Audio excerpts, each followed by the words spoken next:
India voice, आपकी सोच, आपकी आवाज। नमस्कार, स्वागत है आप सभी का झारखंड के खबरों में। मैं आपके साथ निकिता कश्यप। बुलेटिन की शुरुआत करते हैं। झारखंड के मुख्यमंत्री हेमंत सोरेन करीब 10 दिनों के असम के दौरे के बाद रांची लौट आए हैं और जहां मुख्यमंत्री हेमंत सोरेन असम विधानसभा चुनाव में झारखंड मुक्ति मोर्चा के उम्मीदवारों के पक्ष में चुनाव प्रचार के लिए गए थे। जहां आपको जानकारी देते चलें कि असम में जेएमएम ने 16 सीटों पर अपने प्रत्याशियों को उतारा है और जहां मुख्यमंत्री हेमंत सोरेन, विधायक कल्पना सोरेन तो वहीं पार्टी के अन्य अधिकारीगण भी मौजूद रहे। चुनाव में लड़ा हूँ तो डेफिनेटली लोग ग्राउंड में हैं और ये सारी चीज़ें ग्राउंड से ही आपको बहुत बेहतर पता चलेगा कि इसका रिजल्ट किस तरफ होगा, कैसा होगा। वोट में चोरी करो, वोट में डाका डालो, वोट मैनिपुलेट करो, वोटर को मैनिपुलेट करो, उनके कई पैरामीटर्स हैं दावा करने का। खबरों में आगे बढ़ते हैं। अब खबर देवघर से है, जहां असम के मुख्यमंत्री हेमंत बिस्वा शर्मा बाबा बैद्यनाथ धाम में दर्शन के लिए पहुंचे हैं और जहां उन्होंने मंदिर में पूजा अर्चना की तो वहीं धार्मिक अनुष्ठानों में हिस्सा लिया गया। जहां इस दौरान उन्होंने बीजेपी के सांसद निशिकांत दुबे से भी मुलाकात की तो वहीं मुख्यमंत्री की यात्रा से क्षेत्र में श्रद्धालु और स्थानीय लोगों में उत्साह का माहौल भी देखने को मिला।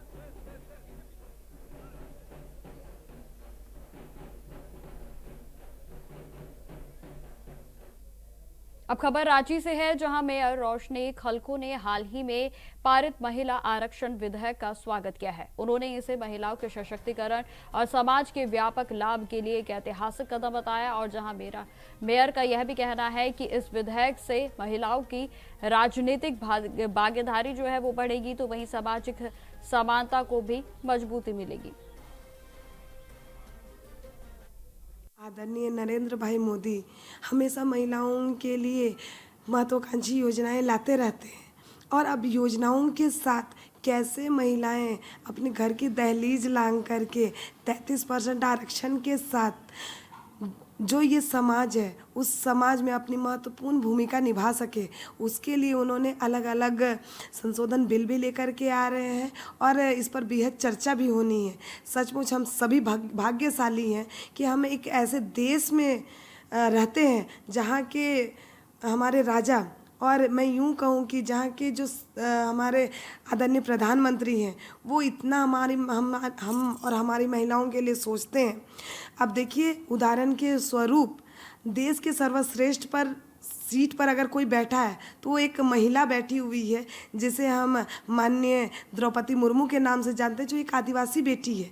इसी तरह आप 3 तलाक की बातें ले लीजिए, तो इस तरह की अलग अलग कानूनों में संशोधन करके महिलाओं को रियायत पहुंचाना, महिलाओं को दृढ़ संकल्पित करना और जो समाज के सही दिशा में, उसके सही गति में कैसे परस्पर महिलाएं जुड़ कर के कार्य कर सके, उसके लिए उनकी जो प्लानिंग रहती है, सचमुच ये हम सबों के लिए बहुत ही गर्व का क्षण है। मैं तो तहे दिल से आभार व्यक्त करती हूँ अपने प्रधानमंत्री जी को और मैं कामना करती हूँ, शुभ कामना मनोकामना करती हूँ हमारे आदरणीय प्रधानमंत्री जुग जुग जिए और इसी तरह वो महत्वाकांक्षी योजनाएं ला करके अपनी और हम महिलाओं के बारे में और पूरे समाज को गढ़ने का कार्य करें।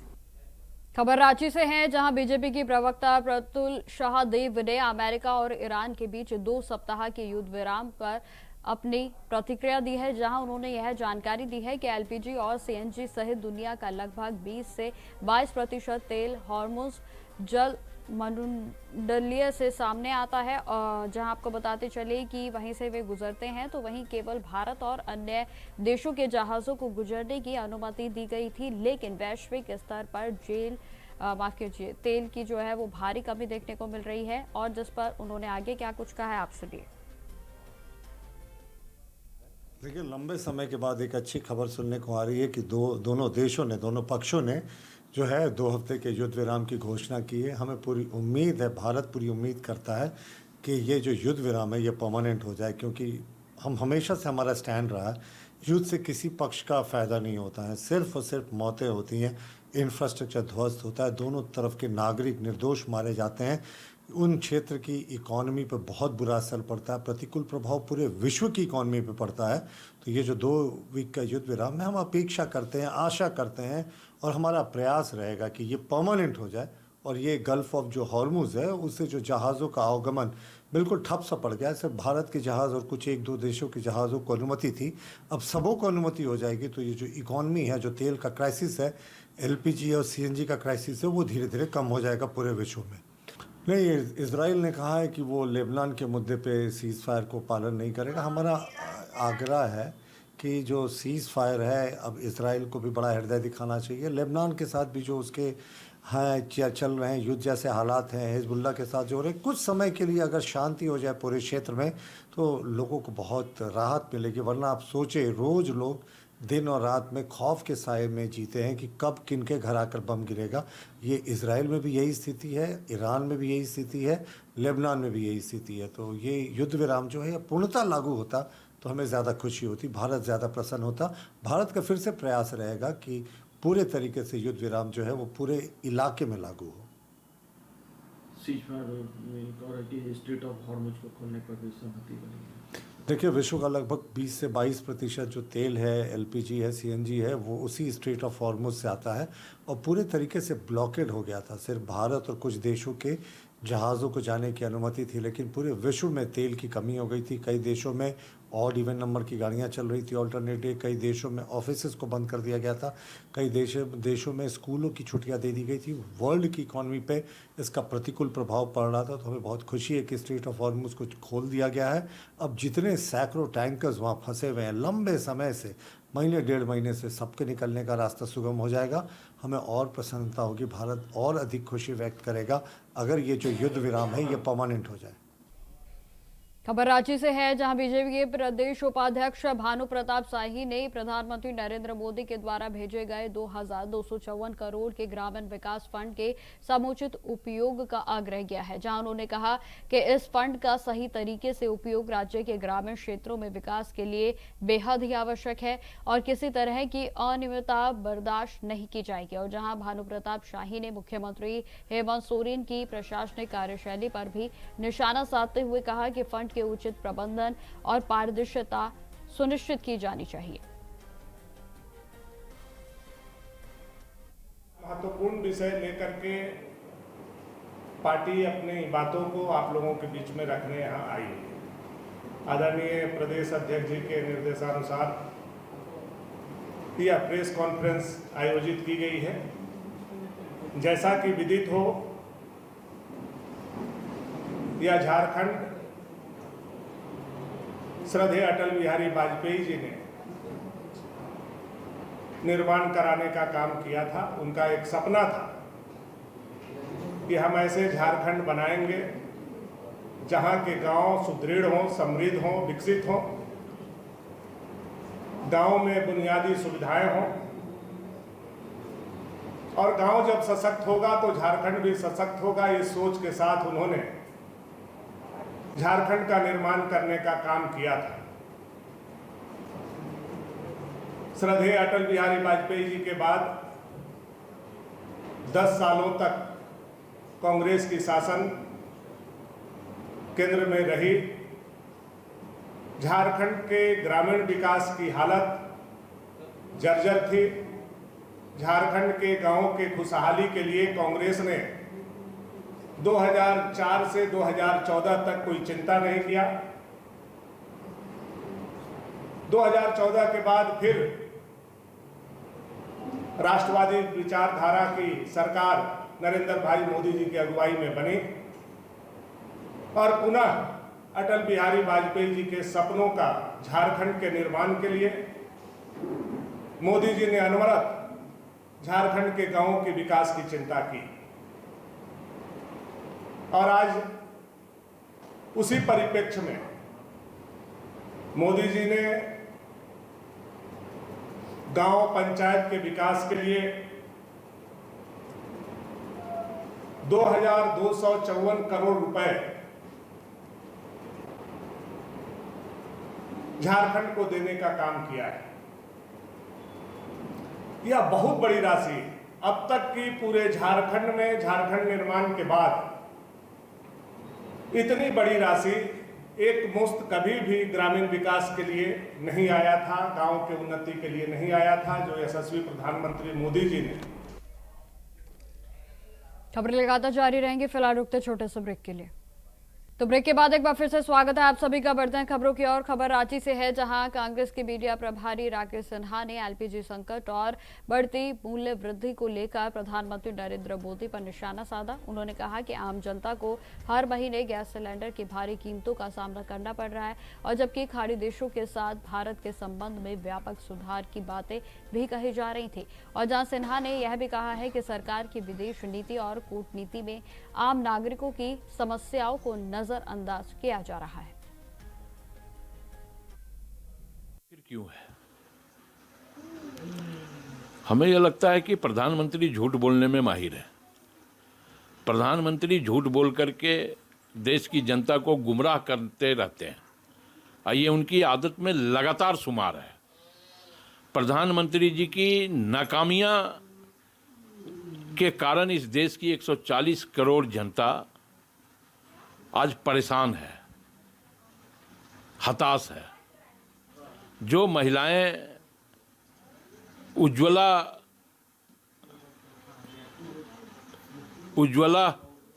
योजना की लाभान्वित थी, आज वो खून की आंसू रो रही हैं, पाषाण युग में लौटने पर विवश हैं। तो हमें लगता है कि प्रधानमंत्री किससे बात कर रहे हैं, और अगर बात कर रहे हैं प्रधानमंत्री, तो उसका फलाफल क्या मिल रहा है, उसका रिजल्ट क्या मिल रहा है, यह देश की जनता देख रही है। खाड़ी देशों का न तो भारत के प्रधानमंत्री ने दिल जीता है और न भरोसा जीता है। ईरान ने साफ कहा कि हम भारत की आवाम, भारत की जनता का प्यार के कारण हमने हारमोज खोला है, भारत के लिए, प्रधानमंत्री के लिए नहीं, प्रधानमंत्री की विदेश नीति के कारण नहीं, भारत की जनता के प्यार के कारण।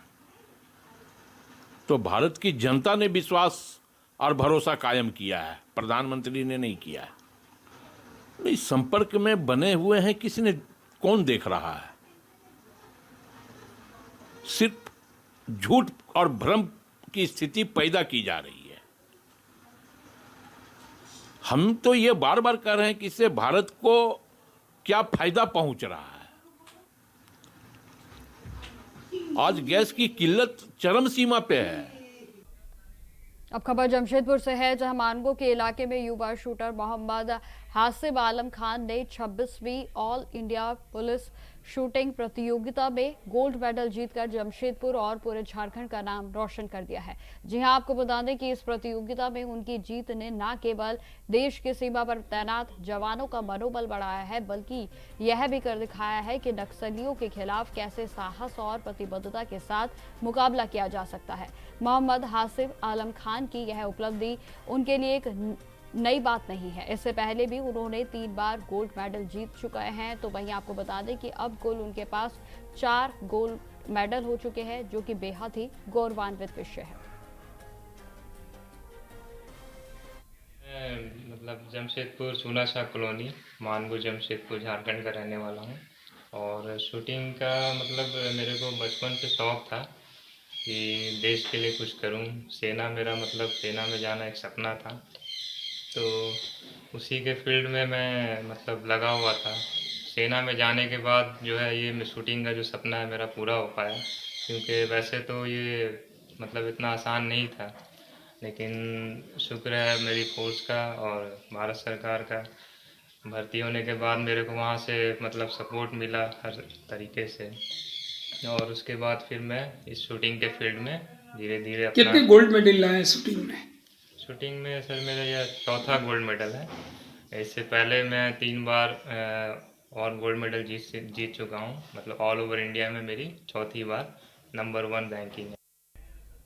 झारखंड में भ्रष्टाचार के खिलाफ एसीबी के अभियान को लगातार जारी रखा गया है, जहां आपको बता दें कि इसी कड़ी में बहुचर्चित रिम्स में जमीन अधिग्रहण मामले में भी जांच एसीबी की ओर से की गई और जहां 4 आरोपियों को गिरफ्तार कर लिया गया है। जानकारी देते चले कि आरोपियों पर रिम्स की जमीन पर अवैध कब्जा और धोखाधड़ी करने का आरोप है। जांच में यह भी सामने आया है कि आरोपियों ने फर्जी वंशावली तैयार कर सरकारी जमीन को निजी संपत्ति के रूप में दिखाया और उसकी अवैध खरीद बिक्री भी की गई।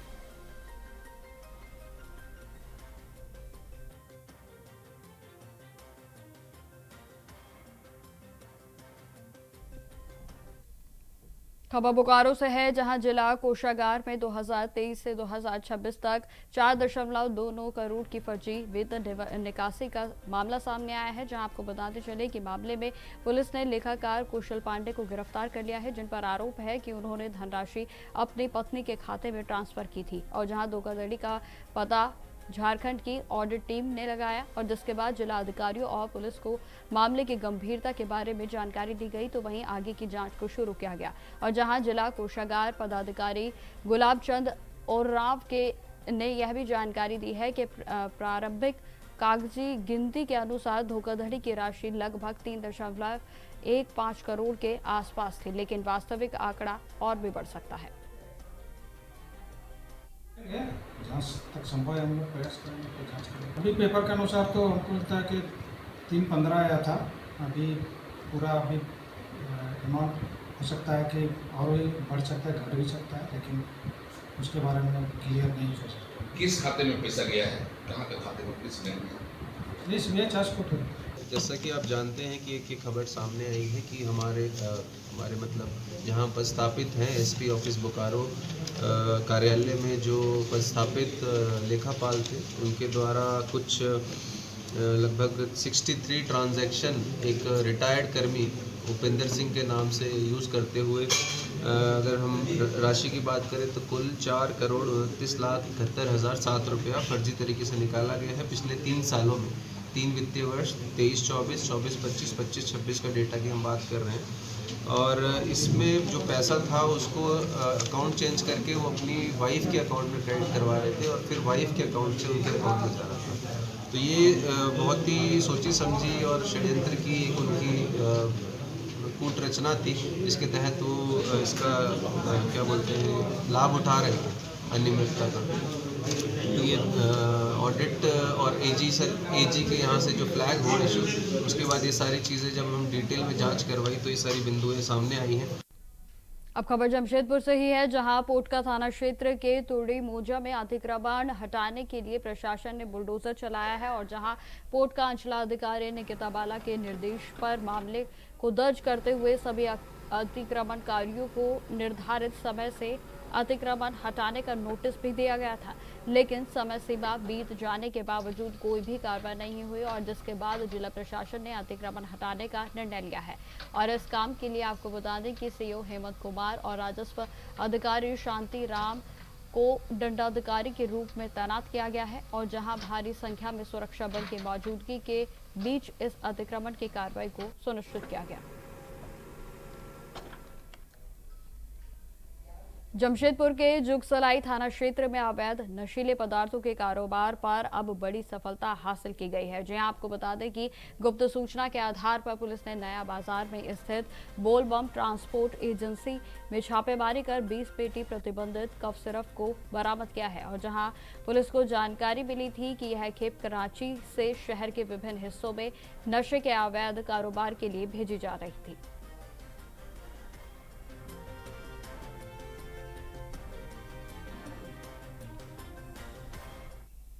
खबरों में आगे बढ़ते हैं। करसावा के विधायक दशरथ गागराई ने कलाकारों और स्क्रिप्ट राइटर के सहयोग से 1 जनवरी 1948 के खरसावा गोलीकांड पर आधारित फिल्म बनाने की घोषणा की है और यह फिल्म राहुल गागराई की म्यूजिक स्टूडियो चक्रधरपुर के बैनर तले बनाई जाएगी और जहां फिल्म की स्क्रिप्ट उड़ीसा के निवासी लक्ष्मण मुर्मू ने तैयार की है।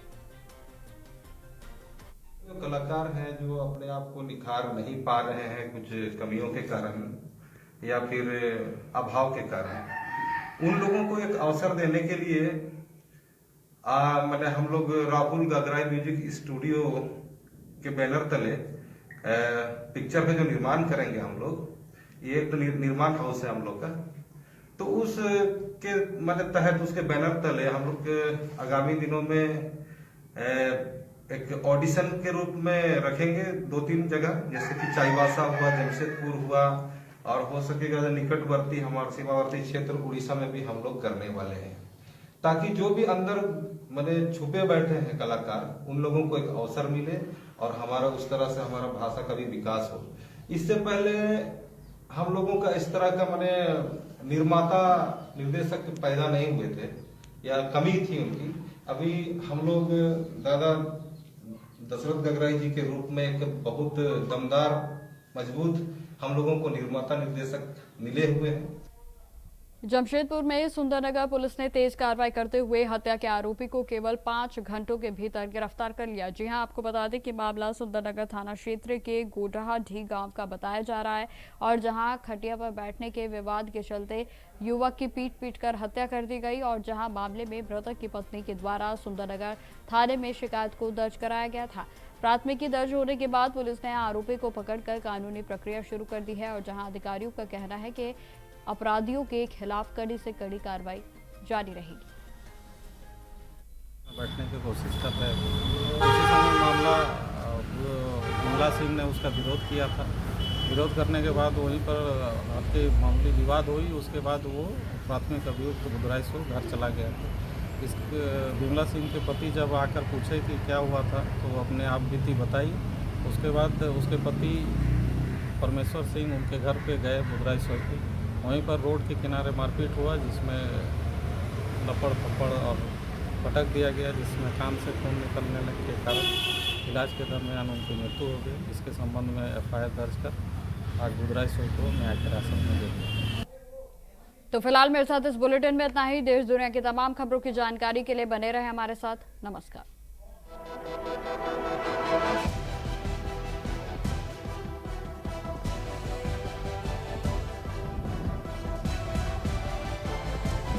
इंडिया वॉइस, आपकी सोच, आपकी आवाज।